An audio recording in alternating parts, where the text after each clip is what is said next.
সম্মান করেছেন তাদের নাম ঘোষণা করছি। হাফেজ মাওলানা আল আমিন হুসাইন, পিতা মোহাম্মদ নাইম উদ্দিন, বড়াইগ্রাম, নাটোর।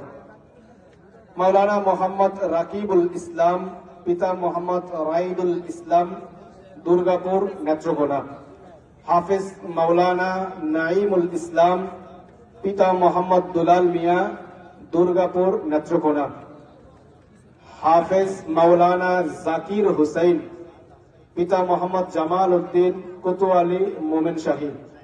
হাফেজ মাওলানা জুনাইদ আহমদ, পিতা হাফেজ মোহাম্মদ আবু তাহের, ফুলপুর, মোমিনশাহী।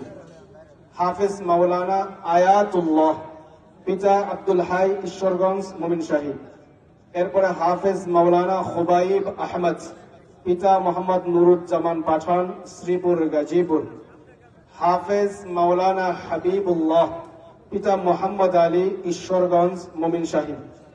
হাফেজ মাওলানা আবু নাঈম, পিতা মোহাম্মদ শহীদুল ইসলাম, ভালুকা, মোমিনশাহী।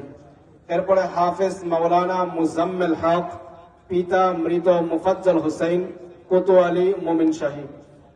হাফেজ মাওলানা তরিকুল ইসলাম, পিতা মোহাম্মদ কামরুল হাসান, শ্রীপুর, গাজীপুর।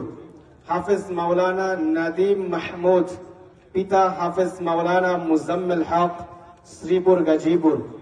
হাফেজ মাওলানা মোহাম্মদ হজরত আলী, পিতা মোহাম্মদ শাহেদ আলী, দুর্গাপুর, নেত্রকোনা। এরপরে হাফেজ মাওলানা আল আবিন, পিতা মৃত আফসার আলী, মুক্তাগাছা, মোমিনশাহী। আপনাদের এই মাদ্রাসা, যে মাদ্রাসা আপনারা প্রতিষ্ঠা করেছেন, আপনারাই পরিচালনা করেন, আপনারাই দেখাশোনা করেন।